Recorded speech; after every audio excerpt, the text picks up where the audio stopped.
Yes, people. Hey.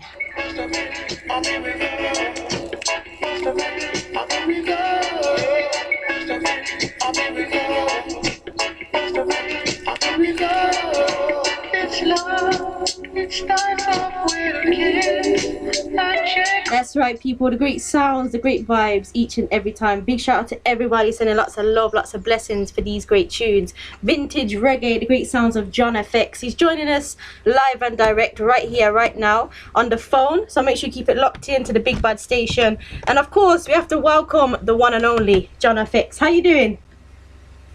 Yeah, man, good. Give thanks for having me. Anytime, you're always welcome. So, of course, let the people know, let the listeners know, who is Jon FX? Oh, wow. I'm Jon FX, father, son, producer, John Crawford, is my birth given name.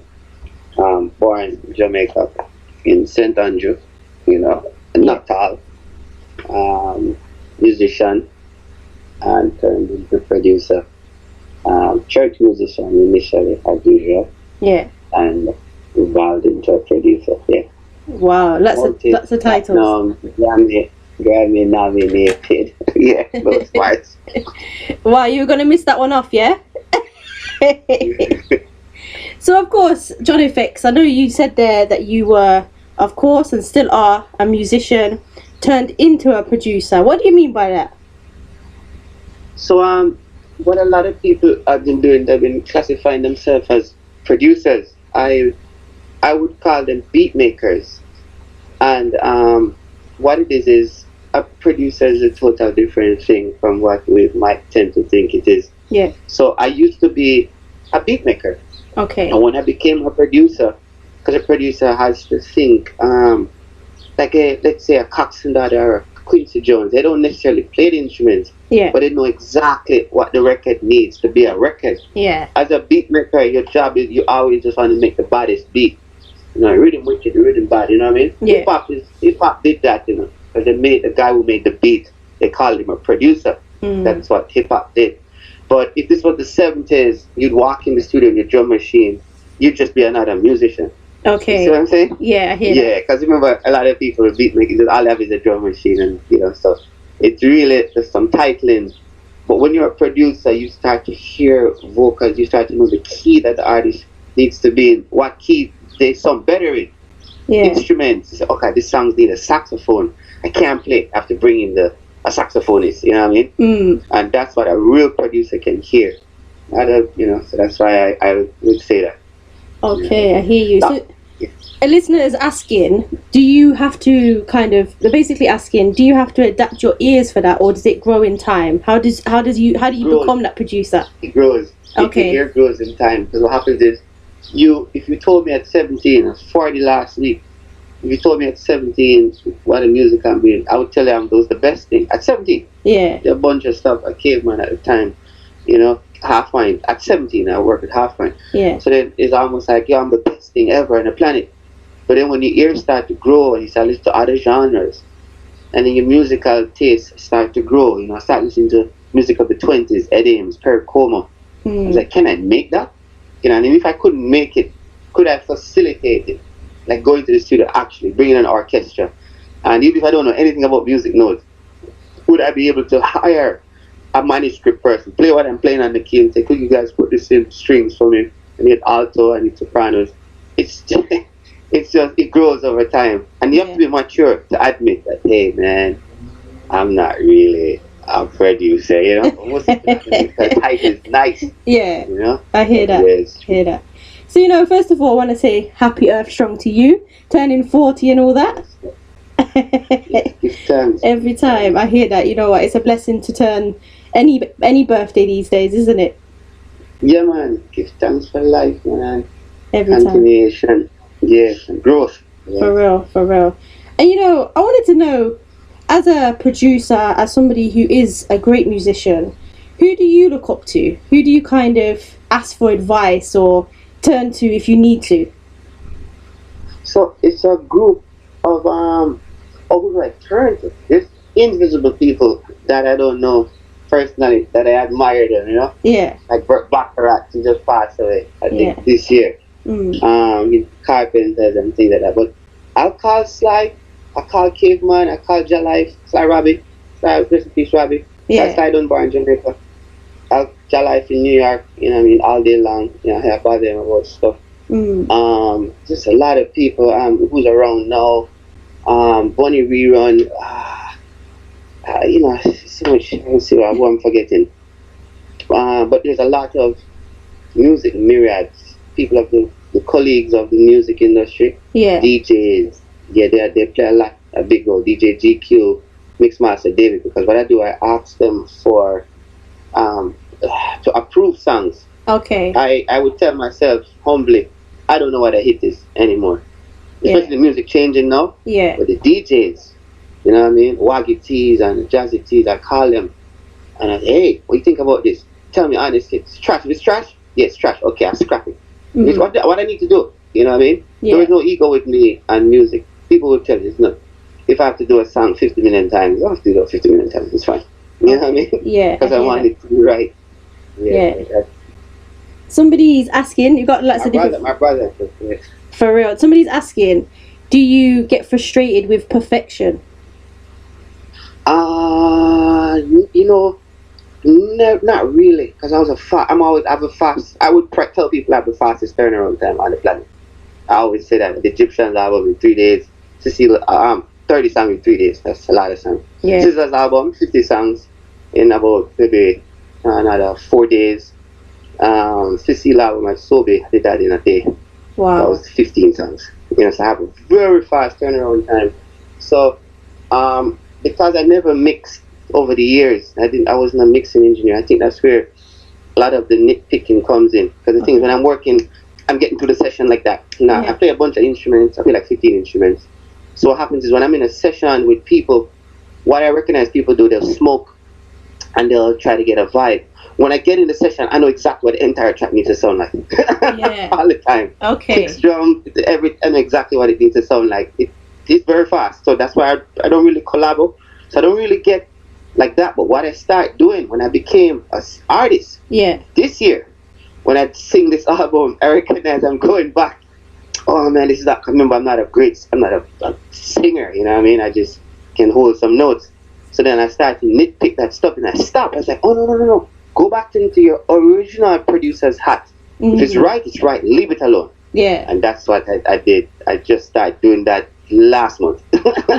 Wow. Yeah, first of all, I want to say congratulations on this album.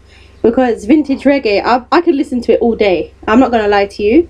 Yes. It's a definite vibe. And I want to know what made you want to do a vintage reggae album style flavor. Why did you want to do it? So I've always, over the years, I've always been how you call it now, intrigued by just the sounds of the 60s, 70s in any genre. Remember I used to hear someone carry on my way. I hear PGs. Yeah. Staying Alive, right? Staying alive. Yeah. And I'm like, how it sound like that? You know what I mean? I said, where did they get that sound from? Because when they perform it now, it sounds different. Yeah. I recognize that the beard that they had, including the mic with the sponge on it, muffled the sound. Oh, okay. It had that sound, you know what I mean? Yeah. Some boys are born, wave the flag. So I was always intrigued by what give them the sound of the time and the snares. Why the snares sound like that? It was working on tape. Yeah. Okay. So then I would all over the years I've been an equipment junkie. Whatever tape machine I could find. I live in my mom's basement with all my children. And I packed with old pianos and that of stuff, you know what I mean? Vintage gear. So now what I did for reggae, I was always interested with how the Cox and Dot and the Dukery got the sound that they got. Yeah. And I remember that a lot of people that work with Cox would say, hey, he would mic a speaker, because he was alive at the time, so working at a Brooklyn a lot of the time at Sir Thomas studio. He would mic the speaker to get the bass sound. Yeah. So I figured out how to do that. Then I've always done disco music, American disco. I used to roll wires in Manhattan at Downtime Studio. So Neil Rogers used to work there. I used to always ask a bunch of guys questions like how chic they got their sound and the drums and blah blah blah. Yeah. Then I see Bruno Mars drop an album. I was nominated Grammy 65, I think, or 64, I remember. And I went to the Grammys and I saw Bruno Mars clean up that year at the Grammys. We were nominated and I was like, this guy is doing the vintage stuff and retro stuff of his culture. Yeah. It's like maybe Jamaica would do. Did anybody do this? So I checked around and I saw some people and frighteners and thing, and they did some kind of stuff. And I was like, that's nice. And I already did sounds like this. I always make instrumentals, lick over stuff. Yeah. And I try to make it sound exactly. I used to ask Sly all the time, Sly, what's on the drum? Guess who's coming to dinner? So what you had on that? So boy, you know, it's like a guitar effects and that. And he tell me. And I just try to mimic them. Okay. Until I found the feel of the time. It was a much simpler time. Drum tracking at the time, the sound check alone would take like a whole day. Yeah. You know what I mean? Yeah. So they were spending time in just the snare, kick. It's kick for like an hour, you know what I mean? Yeah. Tom, first time, second time. And when they set the sound, they don't change it. So now, I did some stuff over the years, right? I had the tracks made already. But then when I did Jesse Ryle's album, I was suggesting that I wanted to do it with the Silver album I released in 2017, like the Vintage Fi, Yeah. the entire album. You know what I mean? Take that acapella, Vintage Fi, the entire thing. But then when I would suggest to the artists, I think they think it a little bit too old, you know? Okay. And I was like, yo, this is amazing. Why would you not do that? So last year, I tested the industry. I dropped a retro dancehall album. Yeah. Vibes Card Landed is a Signal, Seal, Bing Dog, Bounty Killer, Sizzler, Mega Medley. I dropped it last year. Yeah. And I see it didn't really stick. I was like, this is amazing. It's like new dancehall with retro sounds, no lick over. I think Cecile was the only one. Sometimes I might forget Kof, but all of them was just original beats that sound like I dropped you in the 90s or the 80s. Yeah. I thought it was going to do better than it did. You know what I mean? So it didn't do as good as I thought it would. So this year, I'm going to do another one. So I was trying to figure out the genre. Do I do the 70s? Do I do the 80s? I said, no, do the 50s and the 60s. That's more easy listening. So when I didn't know the tracks, I was starting to do them like demos to maybe send them out to artists to sing and stuff. You know what I mean? David, Mixmaster David's like, yo, you better drop them as art, as song. So no, man, me, no. And DJ Radigan Jr. At Boston. Yeah. He's like, yo, man, drop the thing there, man. GQ was like, yo, drop the thing there, man. DJ GQ at Y100, iHeartRadio. I was like, alright. So I released it. It's like, I'm not really an artist. So I made sure all the vocals were just pristine, as best as I could get them. I couldn't use auto-tune, because they never used that stuff back in the day. So I had to take one song over something. Take the train to me, take the train to... Take again, like 100 takes of that. And I'll go through the best take, you know? So that's what made me do the album, because I thought the world really loves reggae, but the world don't love the reggae that we think they love. You know what I mean? The reggae that we would think that is not what they like. They just really love the vintage stuff, you know what I mean? And they love the 90s, because everybody loves the 90s. But people love reggae when it's easy, it's easy listening and you're not thinking about it. The drum's not too loud. It's like jazz. Like the closest thing to reggae jazz is the 50s and the 60s. Background music, you could go cooking with, wash your clothes. It's just not too loud. It's not. People love elevator music. Yeah. That's why I did that version. I started with that one, the 50s and the 60s. Just a caveat, I also did the 80s, 70s, and 90s. So that's on its way also. So you did every possible decade. Yes, because I said I wanted to do a box set CD next year. Nice. God's willing. Of the vintage reggae. Then I put the 70s, and I put the 80s, and I put the 90s. Original songs, no sampling, just the original feel. Yeah, I hear that. And, you know, it's interesting because today, I mean, one of my favourite tunes is by Nat King Cole, Autumn Leaves. Yeah. And when I hear that tune, I don't know what it is, but I just, you know, you just feel happy how he's singing it, how he's putting it together. It's very kind of acoustic kind of vibe. And I wanted to know what you think about those kind of artists and how they've inspired you. So it's so funny you mentioned that.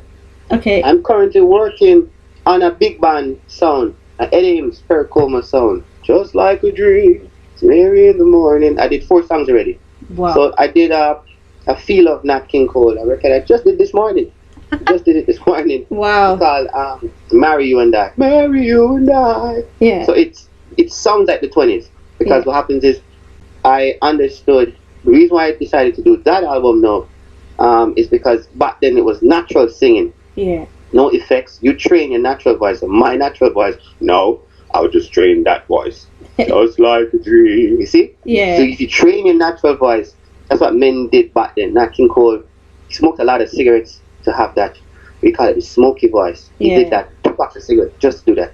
You know what I mean? So unforgettable in every way. He's brilliant at that.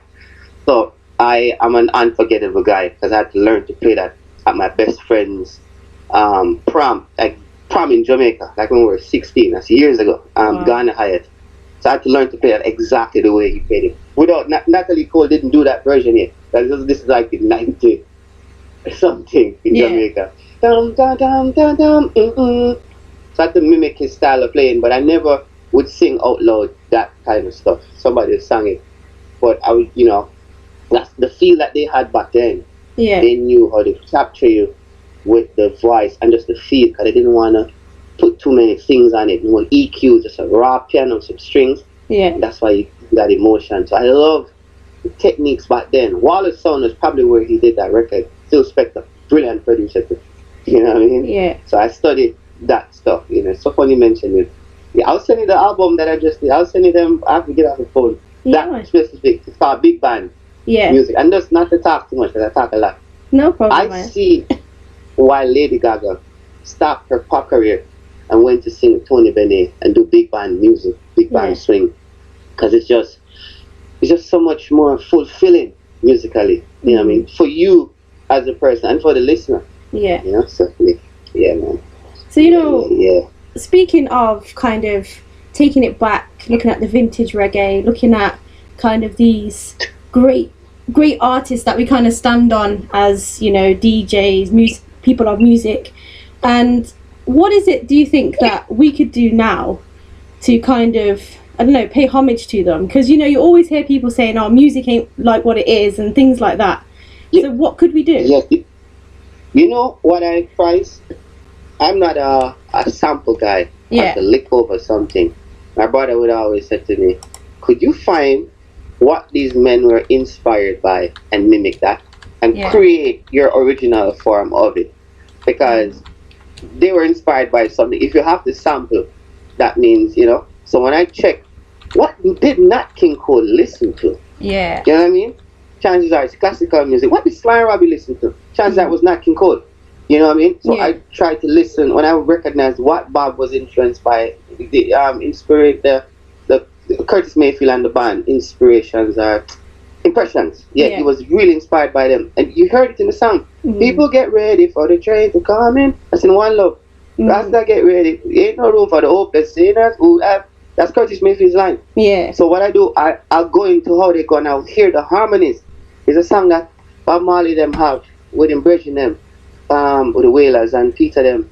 He goes, high seas are in low seas. He goes, I'm gonna be your friend. I go, I'm gonna be your friend. Yeah. Those are impressions, harmonies. So then I'll go into that. I'll tell people today, listen to different music. You can't just listen to the trap. You stop. People say, I listen to some old hits from 90s. 90s music is not old hits to me. You know what I mean? Nice. It brings you back a few generations. But if you could go way back, you'd get some more melodies, because they had different scales back then. The Mondrian scale, the Dorian scale. And when you open into that, you would be able to pay homage to those people by even reintroducing certain techniques that they would use.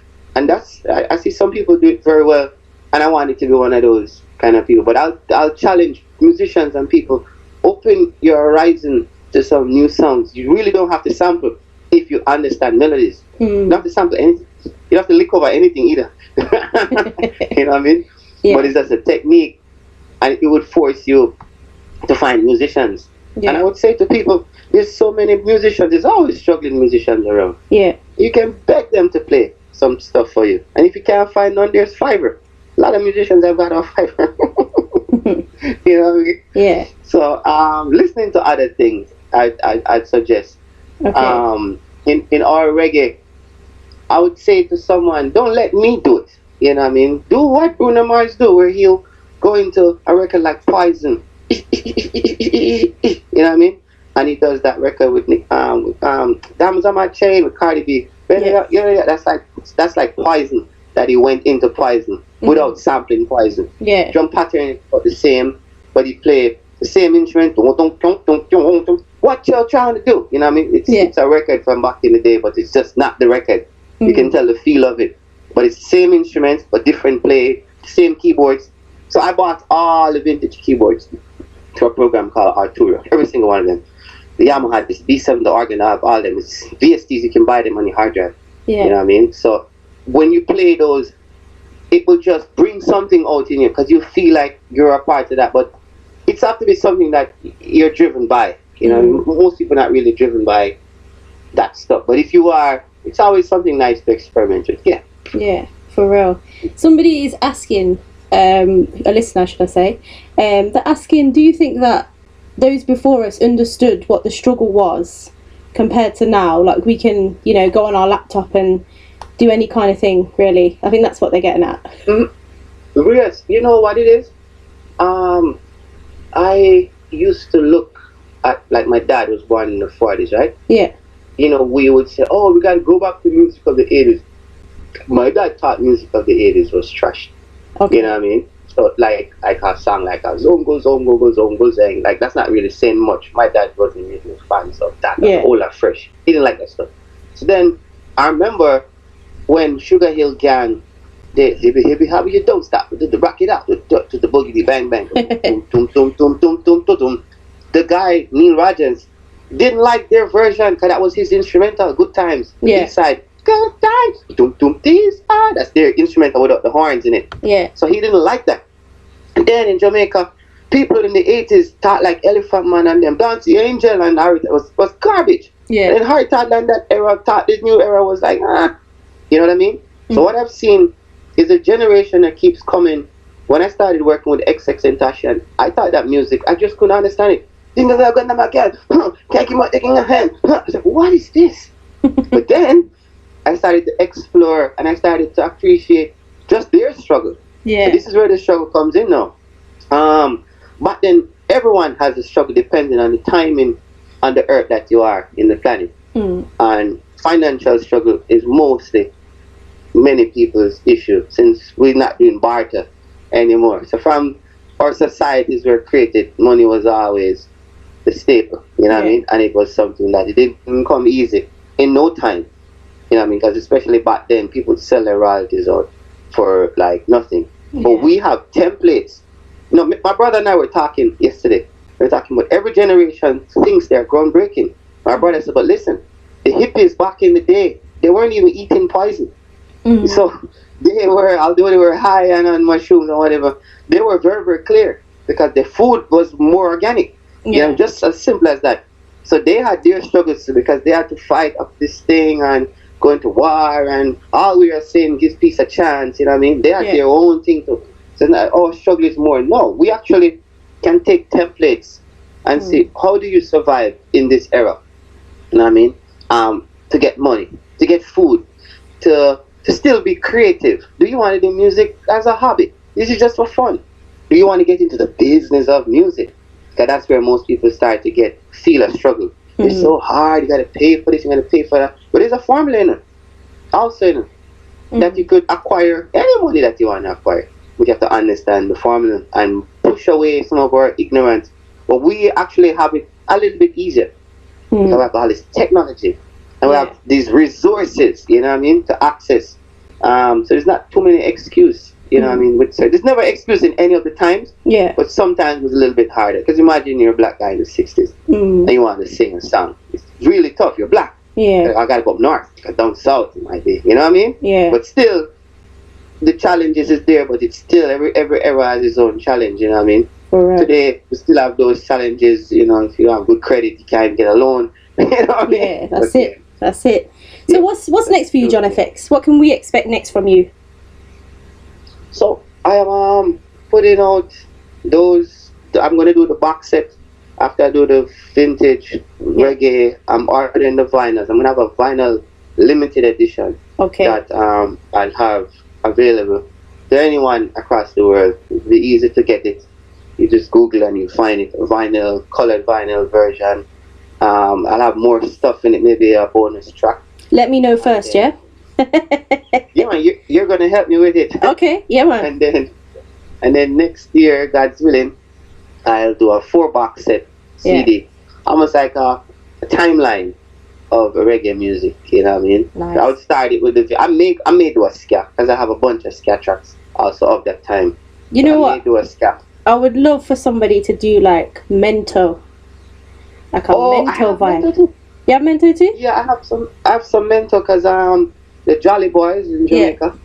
Where before the lead singer passed away, I used to be down there at Portland. Nice. And I have a lot of stuff from even Caveman Studio, one of the original Mento bands. Okay. And I did some stuff with Earl Cunningham. Yeah. So I made plan. Earl Cunningham? Yeah, I think his name is Earl Cunningham. Yeah, here in South Florida.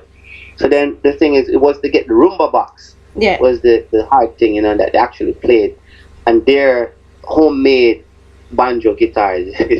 You know, I mean, that's one of the sounds that I went for. Well, that's actually, the simpler you go with music it's actually easier. It becomes easier if you understand what they were doing. I didn't have a Pro Tools and all that fancy stuff. So if it doesn't sound good open ear, then it's maybe not going to sound good when you translate and record it. Yeah. So you have to figure out how to get it sounding good openly outside. So if you ask the mental, I'll do it.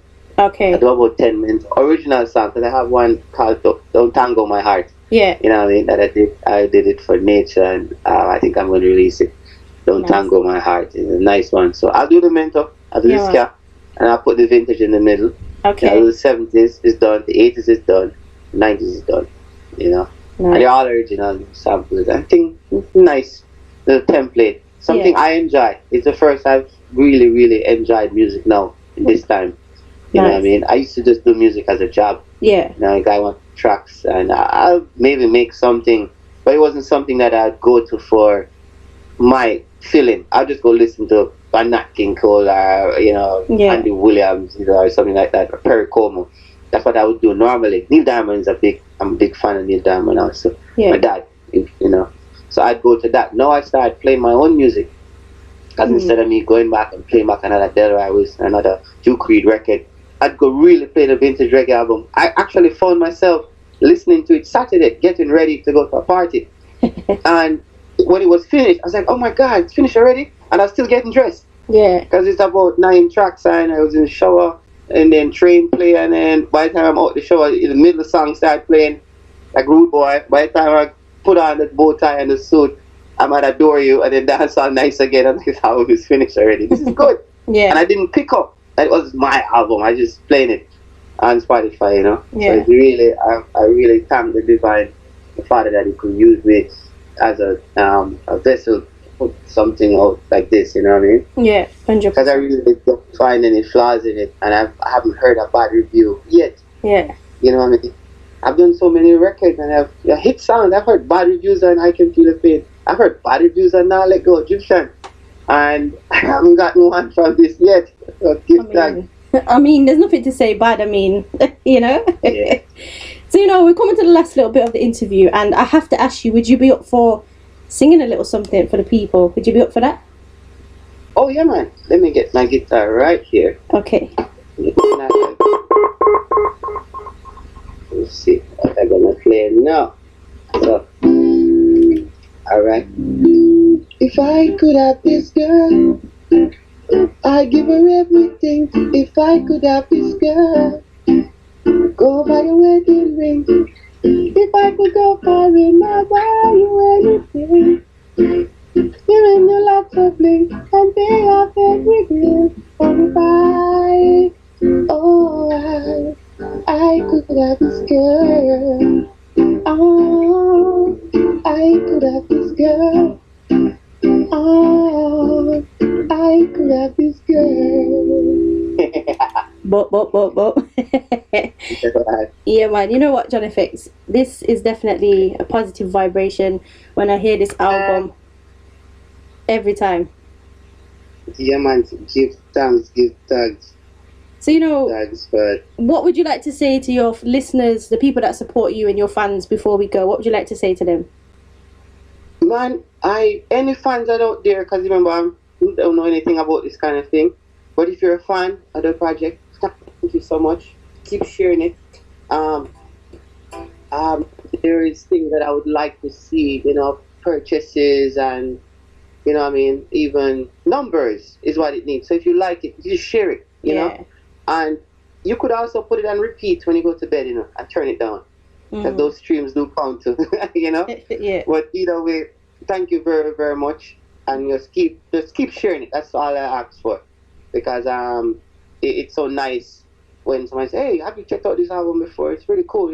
Yeah. There's no samples on it, what I mean. There's only uh, a thing that I call an interpolation Mm. of a Nora Jones record, which is don't know why I didn't come. Wait until I saw the sun, which is take the train to meet me. So there's just really that, Yeah. but otherwise I really. So it's very interesting, Mm. to see. Share it, please, and Yeah. thank you for keep doing it. Yeah, that's all I really would ask for. For Yes. real. You know what? It's been a blessing again to speak with you. I'm sure we're going to keep on talking. It's always a blessing. Yeah, man. Yes, yes, my dearest. Thank you so much for having me, man. Anytime. DJ Kat the Kat-a-lyst. Yeah, man. Blessings. You're always welcome. And I hope you have a blessed rest of the day. Yeah, man. Give thanks, sis. You Give too. thanks. Give Bless and thanks. love. Bless Yeah. up. Bless. Yes, people, please do go and support Jon FX. Go and check him out. Okay, go and see what he's all about. Go and see what he's been up to. And of course, please do check out the album. Okay, it's a pure, pure blessing each and every time. Right now, we're taking you to some more tunes.